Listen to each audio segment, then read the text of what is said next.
So let's start. Bismillahirrahmanirrahim. Introduction and history of delirium. The first and the foremost thing, introduction and history. So delirium is an acute transient disturbance in consciousness that is characterized by a change in cognition manifest primarily by an impairment of attention. So when you are doing a mental state examination, you check the attention and concentration of a person. If the attention and concentration of the person is disturbed, right? Or serial 3 test, serial 7 test, days of the week, forward and backward direction, month of the year, forward and backward direction, or any other method, whatever you want to choose. These are 4, 5 standard methods. But if you want to choose to check attention and concentration in another way, even then it's fine, but it has to be recommended. And if that is impaired and there is a compromise in it, then we say the patient is having delirium. The patient's inability to focus, sustain, or shift attention can result in impairment of other neurobehavioral tasks, for example, memory. So जब आप बेध्यानी का शिकार हैं तो बेध्यानी में चीज़ें इधर उधर रखते हैं तो फिर आप उसको भूल जाते हैं और उसके कनेक्टेड और भी इश्यूज होते हैं. So just try to remember that we have to check the memory component as well. The basic definition of delirium is transient disturbance in consciousness that is characterized by change in cognition manifest primarily by an impairment of attention. Well, there are secondary issues as well. We will talk about them as well. Language and visual spatial skills also can be affected. So there is slurring of speech, maybe slowness of speech, maybe repetitive thoughts, maybe repetitive speech, or any disturbance other than that is associated. So there is not only one symptom, there is a group of symptoms, which we'll talk more about it. But if the patient is having lack of attention or impairment in attention associated with language and visual spatial skills and impairment in consciousness, it leads to some behavioral problems as well, which is called delirium. So, pehli cheez, impairment of disturbance in consciousness. Second, it is associated with impairment in attention. Third, there is inability to focus and neurobehavioral task, for example, memory is compromised. Language and visual spatial skills can also be affected. So changes in cognition seen in delirium are not explained by an underlying dementia. So if a person is having dementia, like in dementia, there is a disturbance in memory. The short-term memory specifically is disturbed. And short-term memory, you have to check in other ways. And if he is already suffering from dementia and he adds up with the delirium, then of course, dementia and delirium can coexist as well. These changes fluctuate considerably during a 24-hour period and tend to be more pronounced at night. इसको हम अपनी ज़बान में sundowning syndrome भी बोलते हैं. Sundowning syndrome, so when the light goes down or less, then person is more confused, having more problems in the state of consciousness, and secondary to that, there is some other related phenomenology or symptomatology as well. It is most commonly seen in intensive care unit psychosis, so where people are admitted having psychotic disorders, receiving acute treatment for psychosis. Delirium is occasionally seen there. There is an acute confusional state, acute brain failure, encephalitis, encephalopathy, toxic metabolic.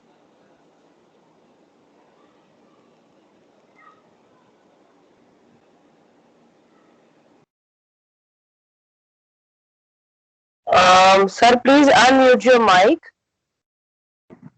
Professor sir, please unmute your mic. We cannot hear you. Can you hear me now? Yes, sir. So कहाँ से miss हुआ?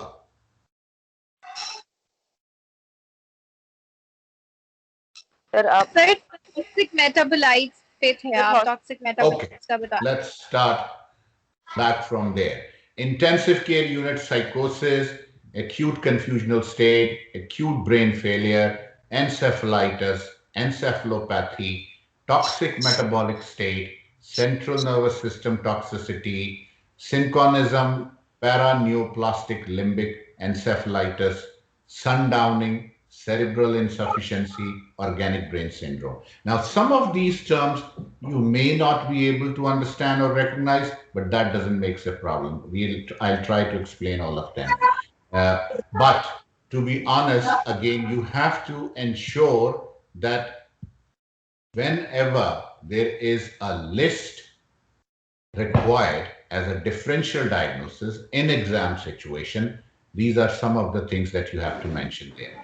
Intensive care unit psychosis, acute confusional state, encephalitis, brain failure, encephalopathy, toxic metabolic states, central nervous system toxicity, synchronism, paraneoplastic limbic encephalitis, sundowning, cerebral insufficiency, organic brain syndrome. Now, what exactly we have to deal with it? We will go in detail with most of these things that I have talked about. Hippocrates in 5th century BC, a clinical entity, poor prognostic sign. So he described poor prognostic sign. So if a person was having delirium, in addition to other things, then he said there is few factors associated with brain compromise situation, and we call it poor prognostic sign. So 5th century BC, it was recognized. Celsus in 1st century first to use the term delirium and distinguish it from hysteria, depression, and mania. The term delirium originates from Latin word delirio, to be crazy. So it feels like you are crazy, but actually there is something happening underneath. In 2nd century, Galen differentiated between primary and secondary types of delirium. In 19th century, emphasis was placed on disturbed consciousness as hallmark of delirium. And George Engel and Romano in 19th century demonstrated that delirium is due to reduction in metabolic activity. The first modern standardized criteria for diagnosis, DSM-3, published in 1980, there were set of symptoms, which was again said that if these symptoms are seen in a patient, the patient is suffering from delirium. And what were these? We will talk again about that as well.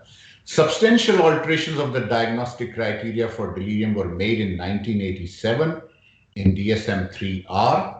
In 1994, DSM-4 divides the criteria for diagnosing delirium into 5 separate categories. And now we are using DSM-5. So we will talk about DSM-5. This was brief history and the background of delirium. Epidemiology, etiology, and neuropathology. Epidemiology. There have been relatively few studies of the incidence and prevalence of delirium. Little is known about the epidemiology of delirium in community or other non-patient, non-institutionalized population. However, in general medical inpatient departments, the incidence range is 3 to 16%. Now, this is in medical wards, not in psychiatric wards. General medical inpatient, 3 to 16% is the incidence.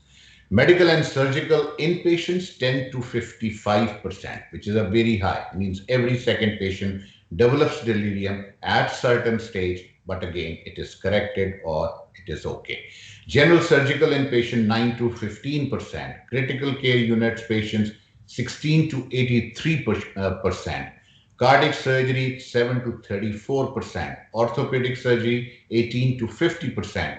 Emergency department, again, range is about 10%. Terminally ill cancer, 83%. And institutionalized elderly, 33%. Now, all of these ranges indicate one thing.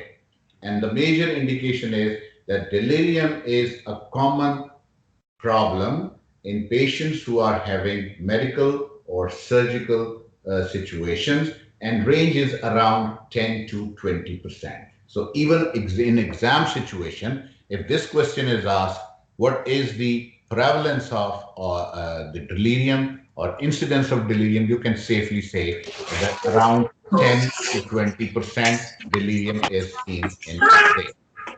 Sorry, ये mute करना पड़ेगा किसी को. Okay. Coming back, among elderly, 10 to 15% have delirium on admission and 10 to 40% delirium during the course of their hospitalization. So when we see patients over the period of time, elderly people do develop delirium. There is a possibility when they presented, they were absolutely okay. On the second or third day of admission, you started feeling that there is a possibility of delirium. Later on, the delirium may clear as the treatment is given and the patients do get well. In different population, general population, the prevalence is about 0.4%. More than 55 years, prevalence is 1.1%. General hospital admission, 30%. Elderly hospital admission, 55%. And associated and emergency, 16%. Again, overall, between 10 to 20%. So exam mein sawal hai, you have to mention the prevalence of delirium in various population, whatever the population you want to name. Kuch yaad nahi details, aap generally likhte hain. In general population, less than 1%, less than 1%.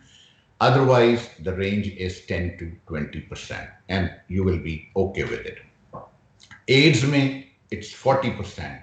Terminal stages of cancer, 40%. Post-operative, 75%. ICU patients, 50%. Nursing home residents, 60%. So all of these studies quote various percentages, but it is high. In conditions where the people are hospitalized or in a medical unit or in emergency situation, but general population less than 1%. So I won't confuse you in explaining all of these other things associated prevalences. This is enough. आप इतना भी याद रख लें, so that will be sufficient. Significance: increased healthcare cost, longer hospitalization, increased requirements for nursing care and supervision, increased incidence of nursing home placement after discharge, and high rate of mortality than do non-delirious patients with the same underlying medical condition. So people who develop delirium due to a medical or any other condition, unfortunately, they have more chances of dying than anything else. So it should be corrected. If not, then the mortality increases. Delirious patients pose a potential medico-legal risk. So उनसे consent लेना मुश्किल है, उनका वो भाग गए तो मुसीबत है, उनका aggression जो है उसको manage करना एक मुश्किल चीज है, risk of falls और self injury बहुत ज़्यादा associated है, उठे बिस्तर से गिर गए, fracture हो गया, चोट लग गई, things do get complicated. They are poorly cooperative with necessary procedures and therapy, thus further complicating the underlying medical conditions. Now, risk factors. Whenever there is a talk in exam situation about the risk factors, you have to always explain predisposing, precipitating, and maintaining factors, जो हम अपनी general formulation में भी लिखते हैं. Managing predisposing factors for delirium becomes essential in decreasing future episodes of delirium and morbidity and mortality associated with it. अब predisposing conditions क्या हैं? One, age. So age, as you grow older, the chances of developing delirium gets higher. It is more commonly seen in males than in females.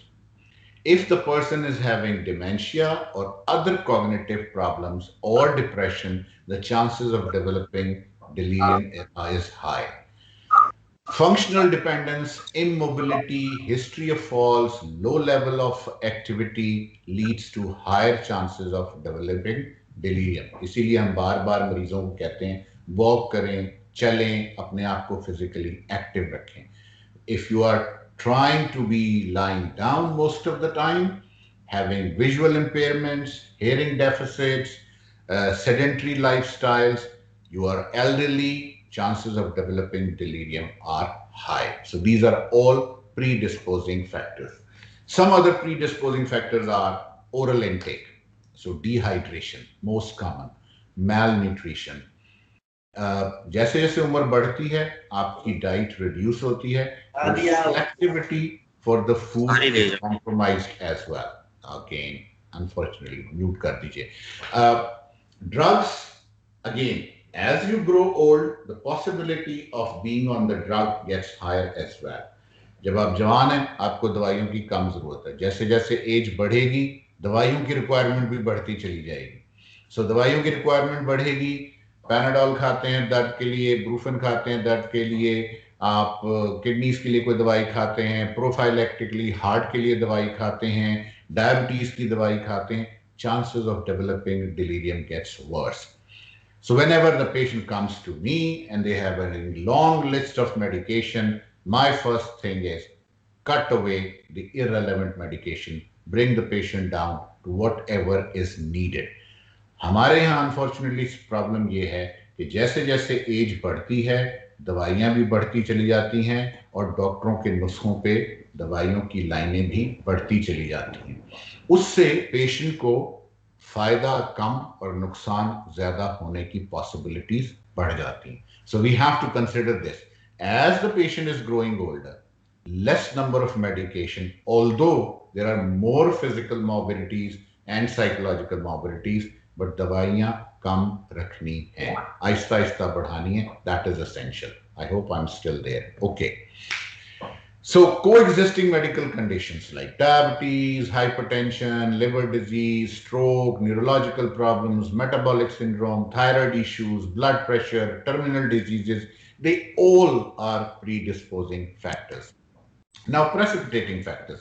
As I mentioned to you earlier, the more the medication, the more difficult it will be to actually pinpoint what is causing delirium.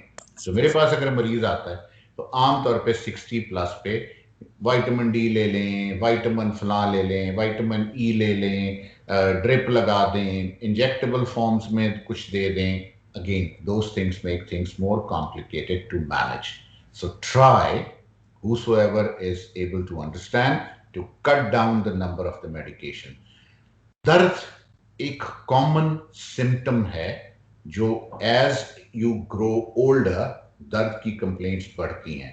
घुटनों में दर्द है, जोड़ों में दर्द है, पट्टों में दर्द है, असाब में दर्द है, और दर्द की गोलियां कॉमनली प्रिस्क्राइब की जाती हैं, चाहे वो सेडेटिव हिप्नोटिक की फॉर्म में हो, चाहे वो NSAIDs की फॉर्म में हो, चाहे दूसरी चीजों में हो.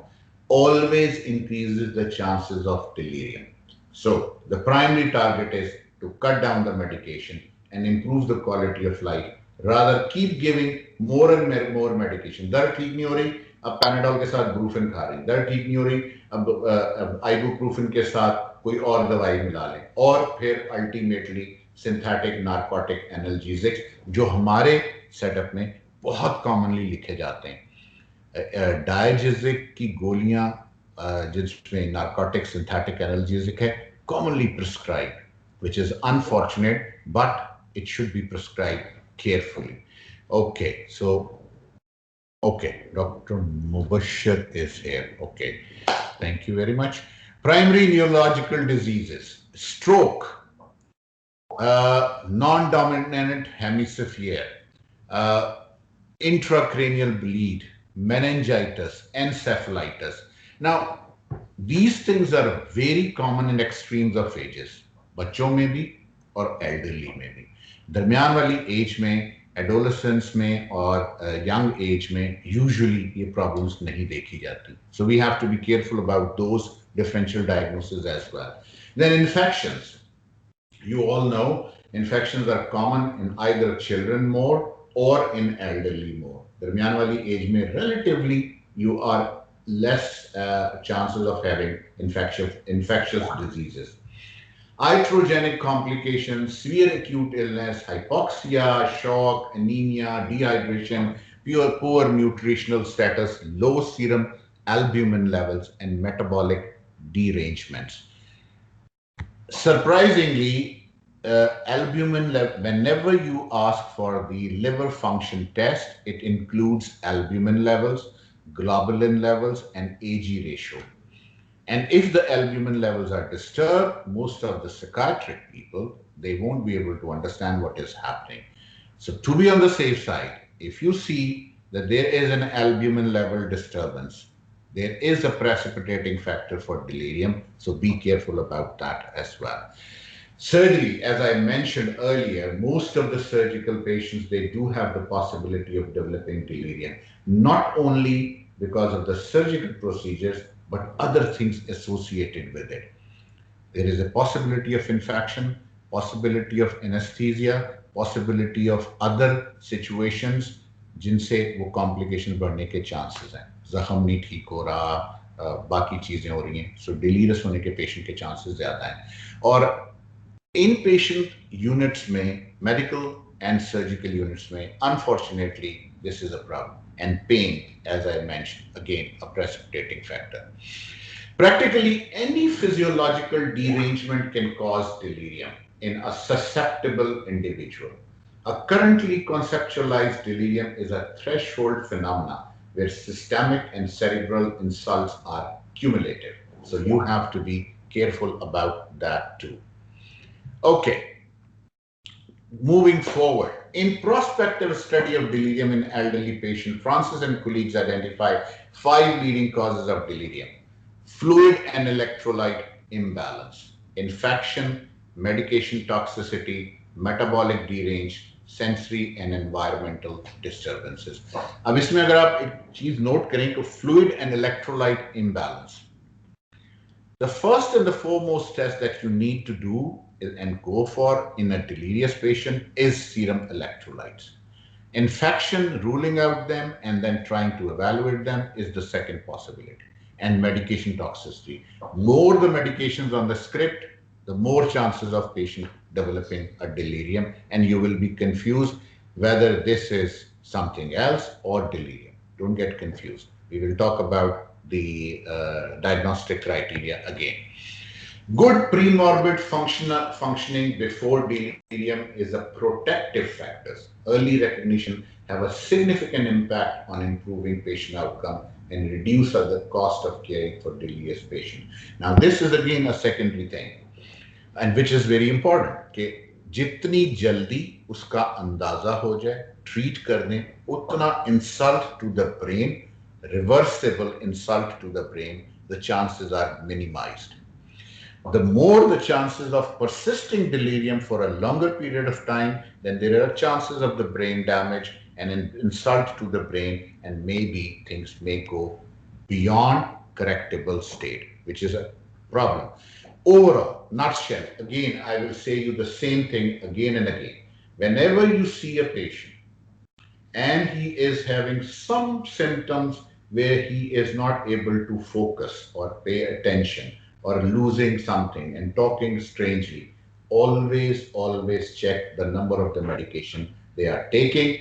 And first thing you should do, cut down the medication, go for serum electrolyte, see the hydration status, see the nourishment status, and proceed further ahead.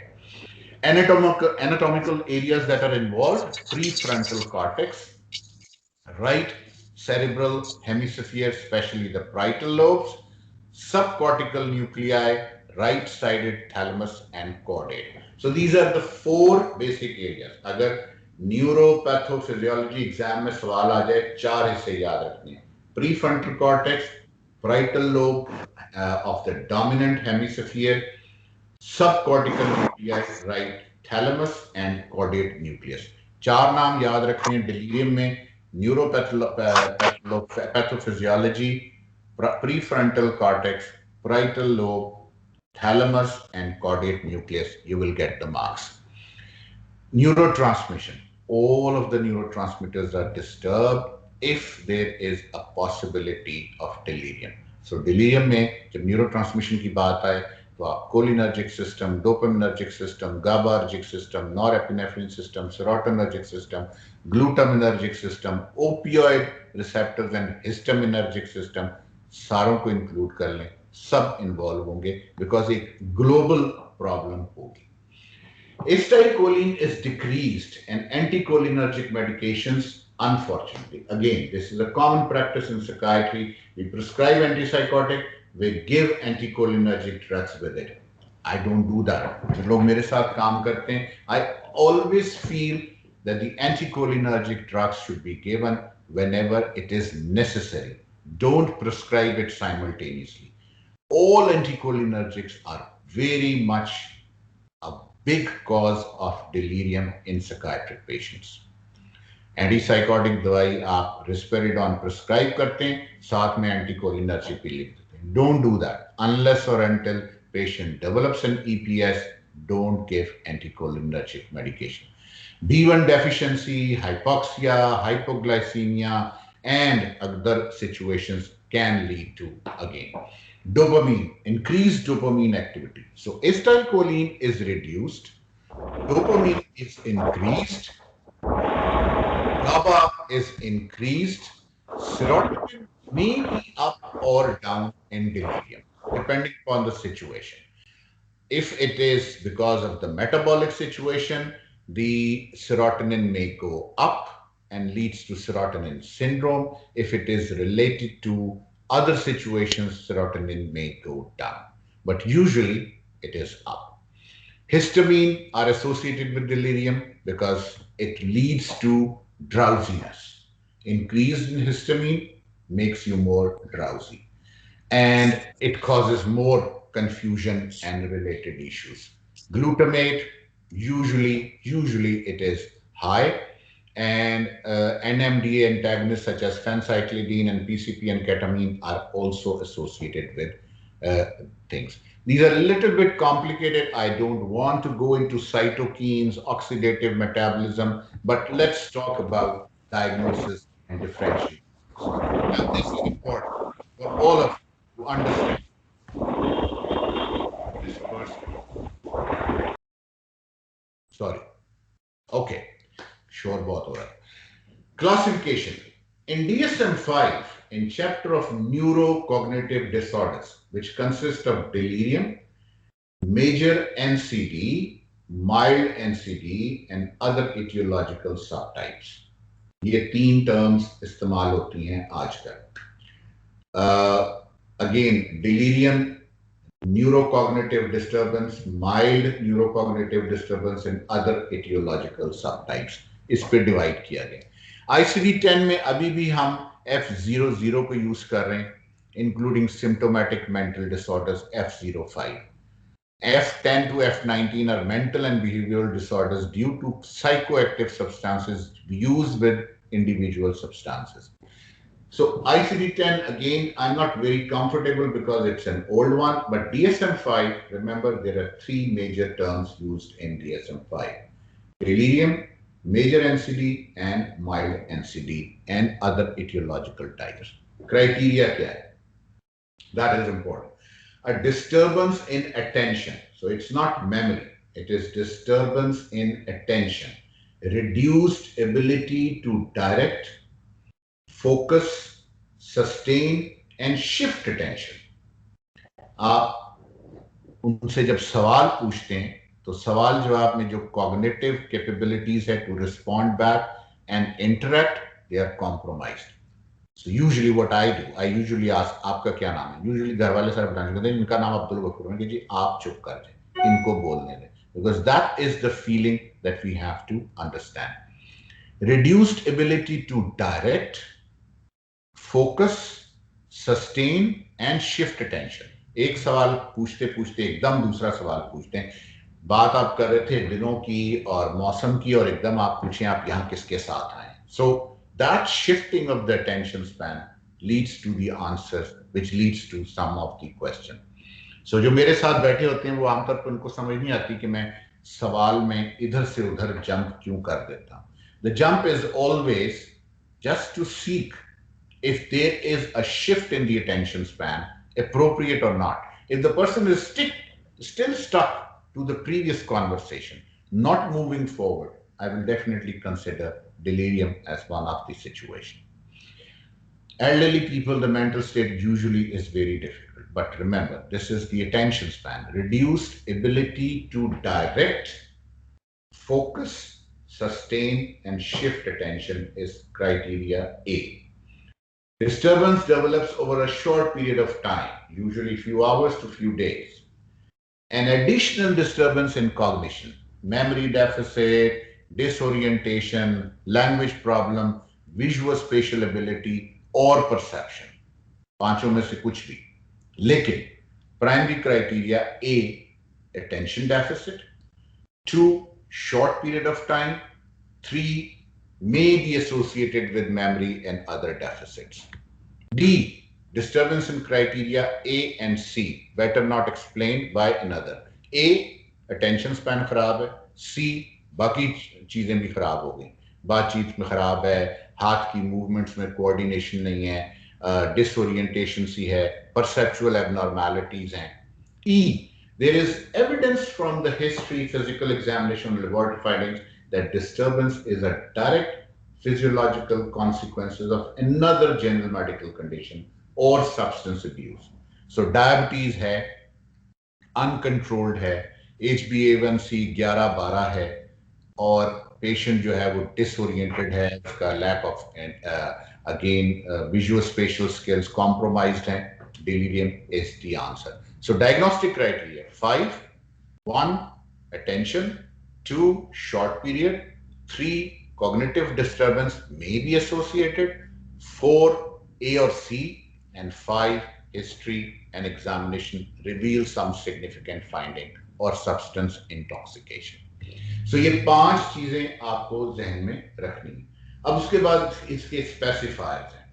Substance abuse है, उसका इंटॉक्सिकेशन है, विड्रॉल है, medical condition induced delirium, another general medical condition, और multiple aetiologies, malnourished हैं, dehydrated हैं, diabetes worse हो रही है, ब्लड प्रेशर कंट्रोल नहीं हो रहा, leads to. So you have to specify किस वजह से ये हो रहा है.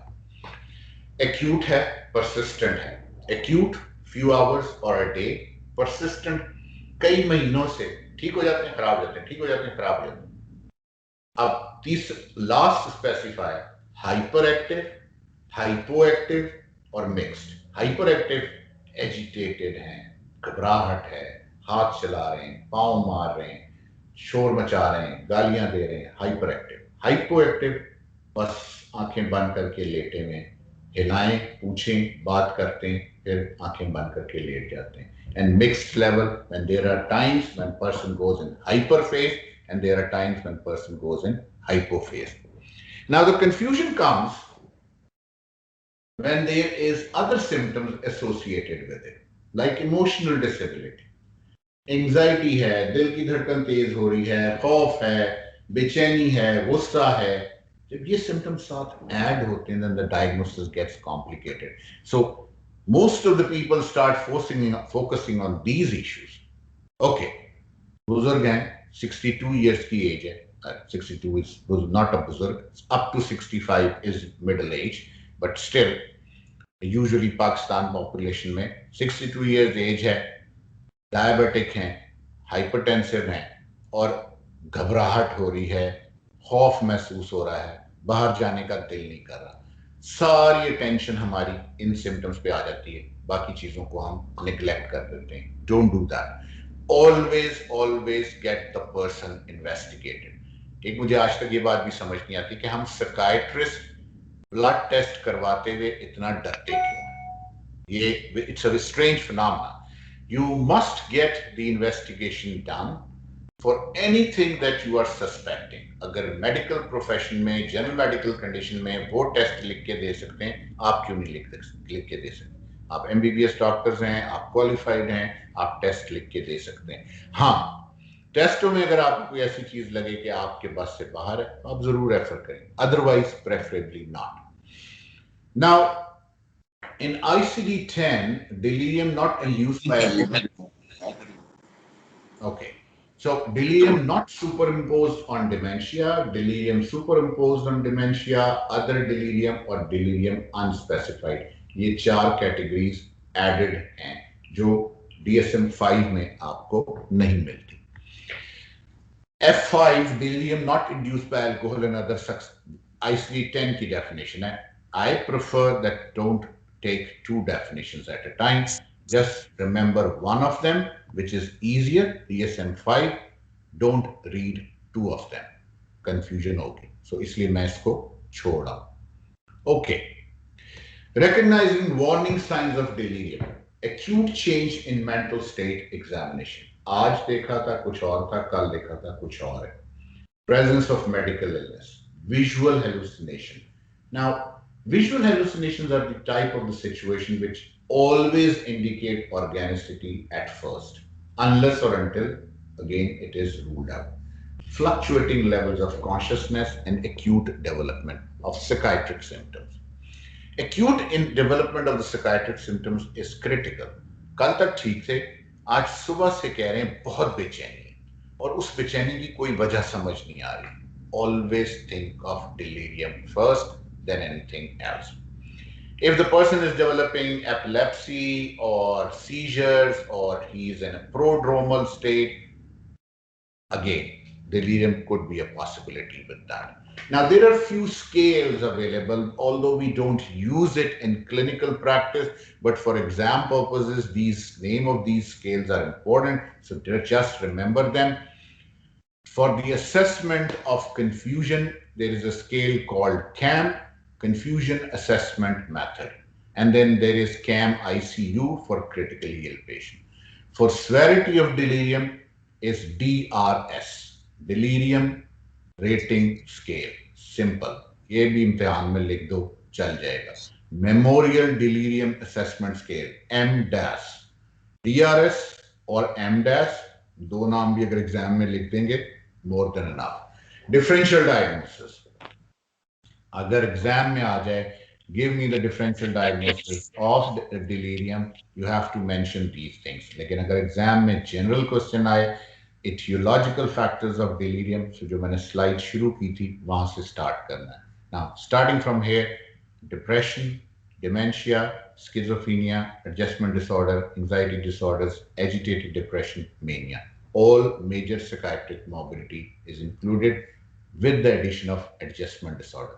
So anxiety, depression, schizophrenia, and adjustment disorder. चार भी लिख दें, चलेगा.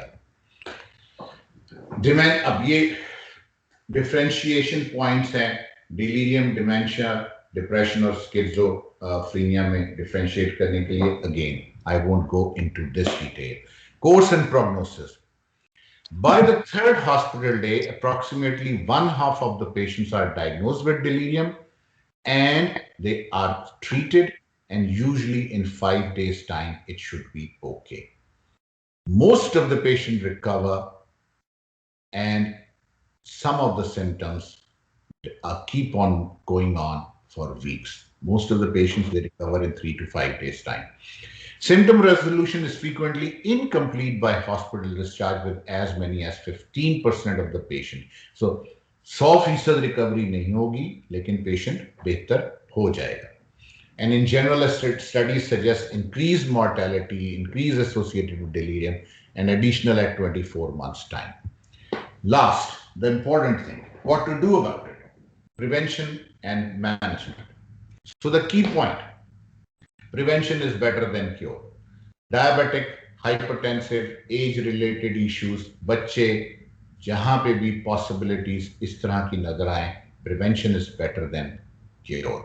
Minimization of polypharmacy. बार बार एक ही जुमला मैं बोलता हूँ, irrelevant दवाइयाँ ना दे. और हमारे पेशेंट्स को दवाइयों मुट्ठी भर के खाने की आदत पड़ी होती है.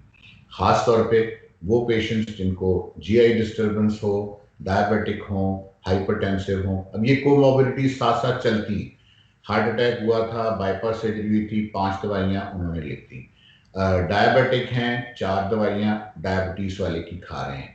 फैमिली डॉक्टर के पास जाते हैं, GP के पास जाते हैं, वो 2 मल्टीविटामिन्स भी लिख देता है, एंटीबायोटिक भी लिख देता है. Try to make sure that whatever is essential, the patient should take that, not too many medication.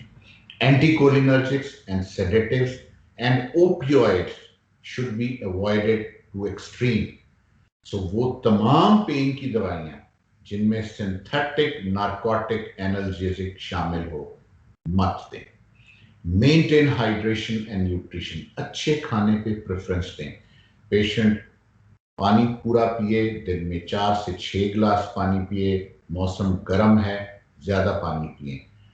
मौसम ठंडा है, पानी की मिकदार कम कर दें। बहुत सारी सिचुएशन में पेशेंट इसलिए पानी नहीं पीता, खासतौर पे एल्डरली, और एल्डरली से मुराद अगेन मेरे दिमाग में वो ये जहाँ पे ब्लड प्रेशर और शुगर के मरीज कि जी पानी ज्यादा पीते हैं तो पेशाब बहुत आता है, पेशाब ज्यादा आता है तो फिर बार बार वॉशरूम जाना पड़ता है, बार बार वॉशरूम जाना पड़ता है तो गिरने के चांसेस बहुत होते हैं, इसलिए पानी कम पिलाते हैं ना। सिर्फ इसलिए कि बार बार उठ के यूरिन करने जाना पड़ेगा इसलिए पानी नहीं पीते, this is not appropriate. So make sure that they are properly hydrated. Maintain hydration and nutrition, and caregivers and nursing staff must be trained to recognize delirium, क्योंकि ज्यादा टाइम तो फैमिली साथ गुजार रही है, सो फिर आप उनको बताएं कि अगर ये हो तो आपने बताना है। और आजकल तो बड़ी आसान टेक्नोलॉजी है, मैं अक्सर पेशेंट रिकॉर्ड करके फिल्म बना के भेज देते हैं, विच इज एक्सीलेंट गाइड कि जी घर में ये हो रहा है, ये रिकॉर्डिंग है, उस वक्त ये हुआ था। And you can always assess, वो जब आपको वो सिम्टम आप देखते हैं तो आप अंडरस्टैंड कर लेते हैं। Secondary prevention, early diagnosis, better the prognosis. Improved recognition, better the prognosis. All acutely elderly patients should be done with the mental state examination. And environmental modification, close to monitoring and preventing the morbidity and mortality. ये जो छोटी छोटी चीजें, बहुत सारी चीजें आपको पाकिस्तान में, मैं लोगों को कहता हूँ तो लोग बड़े हैरान होकर देखते हैं।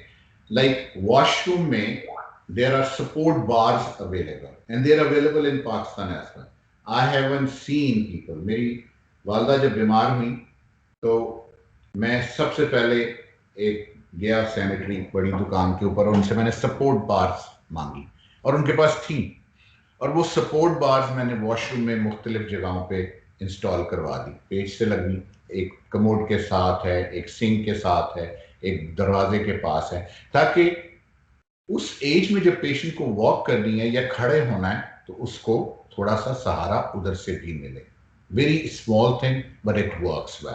सो try to learn these things and convey it to the patient. Basic algorithm for initial delirium management. 1, again same thing, taper or discontinue all non-essential medication, close observation, monitor vital signs, intake and output monitoring is very essential, and history and mental state examination. There are some questions going on. So check anticholinergic burden for the drugs. Okay, there is an issue in joining class. Sorry. So Naila ko help out kare. She is having problems in engaging inside. Implement environment and psychosocial intervention. Walker से चलना, again एक छोटी सी चीज है, hardly 1400-1500 रुपए का walker मिल जाता है।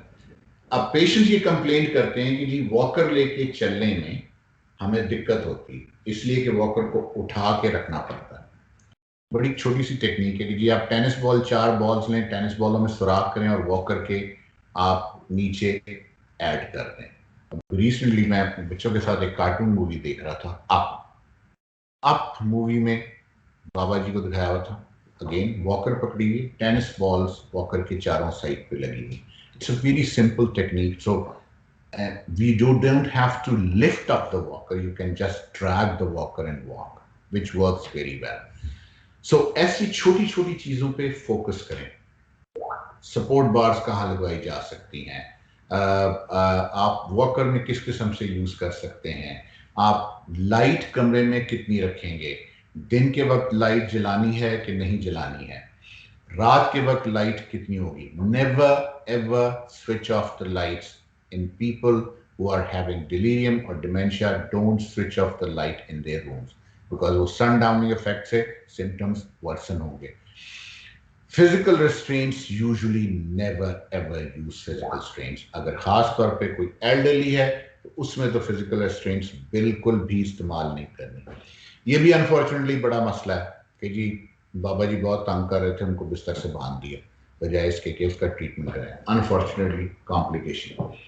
Setting, consider the morbidity and mortality rates associated with delirium and need for its timely, definitive treatment. Inpatient care is almost always required. जहां आपको शक हो डिलीरियम डेवलप हो रहा है, एडमिट कर दें, हाइड्रेट करें, न्यूट्रिशन लेवल बेहतर करें, लाइट इंप्रूव करें, फैमिली को एजुकेट करें, पेशेंट पूरी तरह नहीं भी ठीक हो, कुछ रिलीफ मिल जाए, डिस्चार्ज कर दें ताकि फैमिली के ऊपर ज़्यादा बर्डन ना आए। That is the key for everything. और laboratory investigations, go for the test, complete blood count with differentials, serum chemistry, urine analysis, ECG, chest radiograph, pulse oximeter. Ab, the good part is with this COVID, the pulse oximeter is, most of the people have access to it. मेरे ज़माने में आज से 10 साल पहले जब पाकिस्तान में pulse oximeter was actually a very big thing. Now the pulse oximeters are very cheap and they are easily available, so people can keep it there. Drug screening, drug levels, B12 levels, folate levels, thyroid test, ammonia levels, blood urine cultures, they are all essential tests. So इम्तिहान में अगर सवाल investigations का आए तो blood complete, serum chemistry, urine, chest, pulse oximeter, ECG, drug levels, B12 level, folate levels, thyroid levels, blood, urine cultures, EEG, CT and MRI. Now again, this is tricky.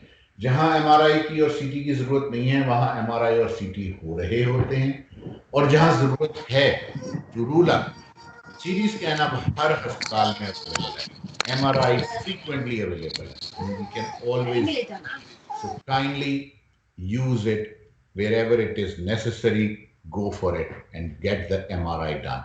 In future, a measure of total serum anticholinergic activity may prove helpful in deciding whether to discontinue some or all medications. Anticholinergic activity बहुत सारी दवाइयों का side effect है और उस जगह पे भी आपको केयरफुल होना है। ऐसी तमाम दवाइयां जिनमें एंटीकोलिनर्जिक एक्टिविटी हो उसको आपको बंद करना है, टेपर ऑफ करना है या रोकना है।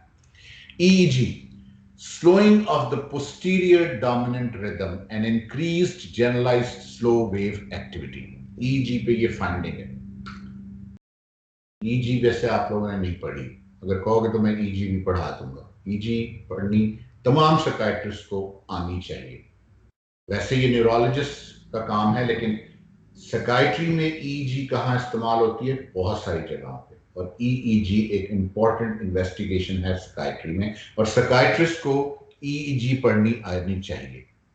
So when I was heading the department there, I always make sure that some of my medical officers or the residents or the postgraduate residents should go and get the training, and they should teach the other people as well. So you should know how to read a EEG.